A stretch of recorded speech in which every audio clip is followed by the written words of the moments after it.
I'm Adam Aston, and as you can tell by my ultra sci-fi office and cool space jacket, I'm in the future.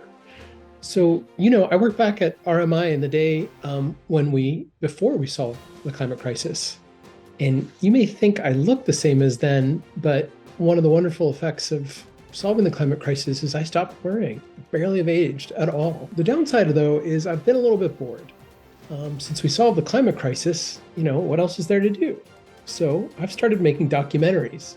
One of my first goals, looking backwards, was to catch up with some of my old colleagues from RMI. I want to hear and think through and remember how RMI helped solve the climate crisis.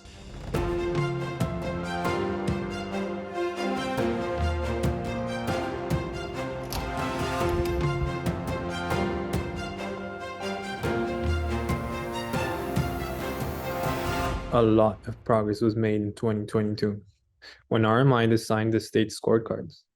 These scorecards told everyone exactly what their state really needed to do to meet their climate commitments.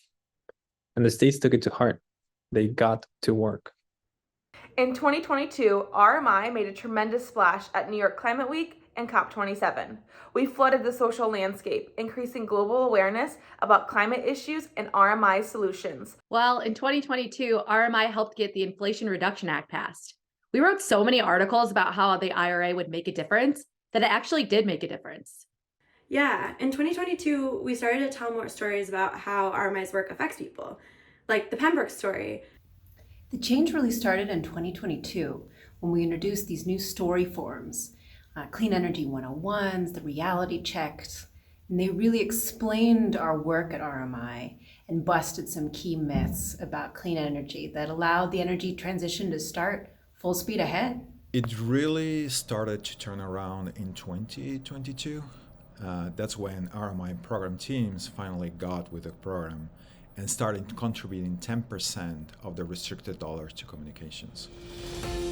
So now that we don't have to work on the climate, what are you up to with all your free time? I decided to stay in Spain and have taken up extreme ironing. I am fast. I ran for office, and now I'm a U.S. Senator. I now spend my days rescuing dogs and bringing them to my sanctuary in the mountains. I'm now a world-class chef, and I only cook on induction stoves. I joined the Mexico City Mounted Police, where I ride my horse around Mexico City enforcing the peace. I'm running a therapy group for ex-oil execs. I can iron an extra large 56% cotton white button-up hanging upside down from a cliff at the peak of summer humidity in Valencia in just 17.333 seconds.